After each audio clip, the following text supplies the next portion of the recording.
we're going to start taking a look at our numerical methods to be able to solve differential equations or to approximate the solutions. And one of them built in MATLAB is a very common one utilized. It's the ODE45 command. All right, and I'm not going to go into stiff versus non-stiff, but we're just going to utilize it for, I'm going to put in quotation marks, easier sorts of differential equations. But what we can do is we can use this ODE45 to numerically approximate the solutions. This can be useful if it doesn't have an analytic solution, but the ones I'm going to pick are going to have an analytic solution, so that way we compare how well analytic or the ODE45 command works in tandem with the analytic solution. So we have this ODE45 command, and we're going to have a function. We're going to have a span a to b, and then we're going to have an initial value at 0. And that will approximate our solution in the span a to b. All right, given the initial value. And so now the way that I design this is that we're going to do it in two parts. We're going to build a function, and we're going to save it as a function in MATLAB. So we're just going to build a really quick script to be able to make our function. And then in another segment or another piece of code, what we're going to do is we're just going to go ahead and find that solution. All right. So let's get to it. So we have our y prime sine t minus y, where y at 0 is equal to 2. And we're just going to write some MATLAB code to find the solution using dsolve first. Then we're going to use ODE45. We're going to find the percent error, all right, at y at 4. All right, so we're just going to go ahead and approximate 4. And then we're going to use the subplot function to determine whether the solutions look fairly close to one another. All right, so first thing we're going to do, let's just use the dsolve to be able to get to our solution. So we'll clear everything out. We're going to make a sims variable. So we're going to sims just like we did before, y at x, and we're also going to sims our DE solution.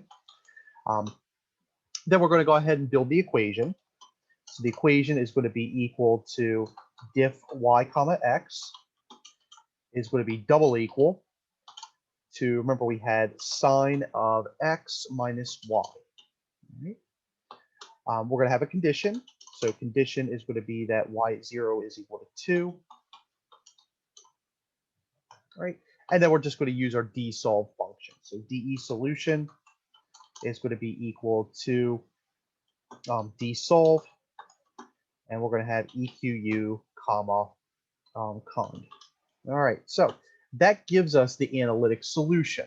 All right. That's what we just did in the previous video. So that's not too big of a deal. All right. So here it is. All right. Now later we're going to get the actual value at 4. So we're going to just substitute 4 back into DE solution to get the actual value. But right now we're not. All right. Now I'm going to open up another tab. And I'm going to create a function out of this. All right. So I'm going to say function. All right. And I'm going to say f. And what we're going to do, let me just go back just to make sure everybody understands what I'm doing with this.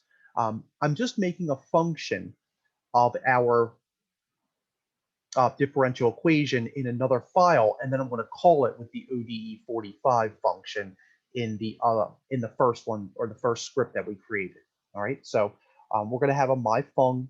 I'm just going to call it the same thing. So we're going to have f equals myfun1, and that's going to be x comma y. And we're going to have that f is going to be equal to the right-hand side, all right? And the right-hand side was going to be sine of x minus y. All right, now we're going to save this, all right? So I'm just going to go ahead and click on save, all right?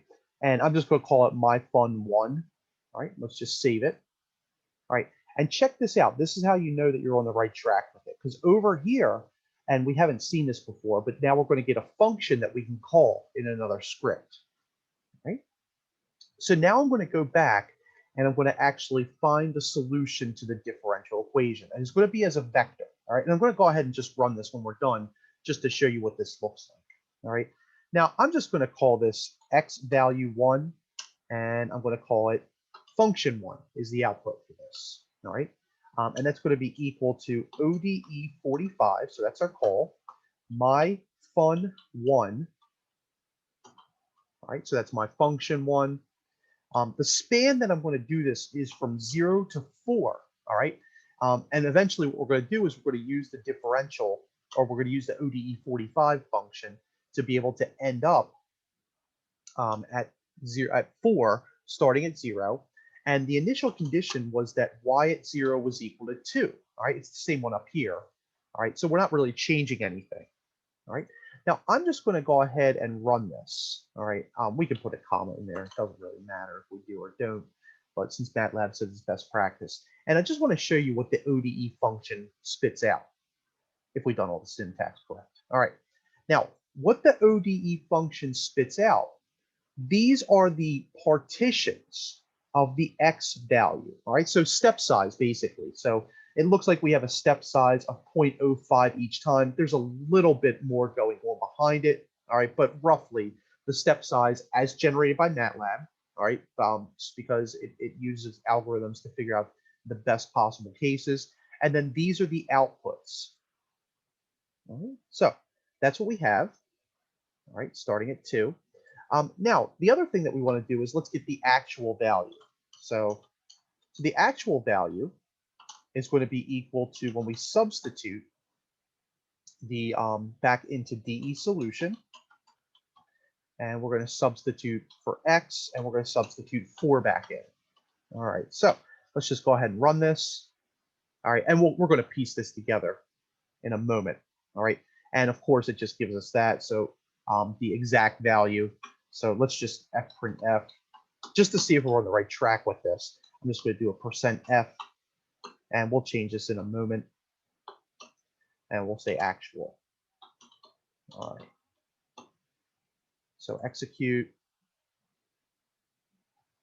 All right. And check this out. This is the ODE 45 at 4. All right. So it goes all the way through. And then this is the analytic value at 4. And notice that they're really close to one another. We're going to be able to find the error in a moment. All right. So that's good that they look like one another. All right. So now let's go ahead and print out what the answers are. All right. And we're going to have to be sneaky about this. So let me suppress both of these. But at least we know now what ODE spits out. And by the way, this column is just the function evaluated at each of the step sizes, all right, for x. Right? Now, let's go ahead and print this out. So we have our actual value. So we can say the analytic value at x equal 4 is %f n, all right? And we're going to be sneaky with this, all right? Because with the ODE 45, what we really want is we want the last possible entry that's inside of this row, all right? But we don't want to sit here and count them. So we're just going to use the length function, okay? So we're going to say the ODE 45 value at x equals 4 is going to be, now check this out. This is kind of sneaky when I did it. It's going to be equal to our F1, right? And we're going to have the length of F1. All right, so F1 is a column matrix, all right? And what we're doing is we're just spitting out the last entry, all right? So the length of F1, and we could have done this outside, but this is the last possible entry inside of F1, and this just values out how long F1 is, all right? So it might be in like the 30s or 40s or something like that, but let's just go ahead and execute it just to show you what we get out of that. All right, and here we go, right? Notice that they're really, really close, so now we can go ahead and we can figure out what the solution is, or the % error. So the % error is going to be equal to this command right here. So this is our approximate minus the actual divided by the actual, all right, times 100. And we can do an fprintf. The % error is %f, and we're going to have our p error. All right. And we'll go ahead and run that. And we should end up with a really low error, all right, which we do. We're at the \n. right?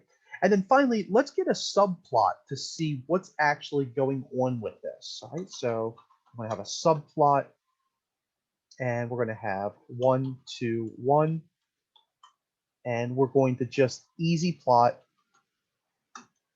the DE solution. And we're going to subplot it from 0 to 4. All right. Then we're going to subplot in 1, 2, 2. We're going to plot our xv1, so the x value 1, comma f1. All right. And that should be from 0 to 4 by default because that's the span that we solved it within. All right, so let's get our subplots. Let's see how close they are to one another, or maybe not so close. All right, and what you'll notice is that these curves are extremely close to one another. All right, in fact, if I were to scale the range a little bit better, all right, then this would probably look almost precise. All right, so what do we learn from this? Well, the ODE45 function does a really good job of modeling, we're going to say, pretty tame differential equations. In other words, non-stiff. All right, and again, in a differential equations course or in a little bit higher level course, you've learned about stiff versus non-stiff. But again, since we've never taken differential equations and it's not a prerequisite for the course, we're just learning how to utilize this function and the capabilities of MATLAB. All right, so this is all the built-in stuff for MATLAB. All right, so now we know how to utilize the analytic version and we know how to use the ODE45 function. Now we're going to start learning about algorithms that are numerical methods, Euler's method, Euler's improved method, and the Runge-Kutta method to be able to approximate the solutions to our differential equations at specific points.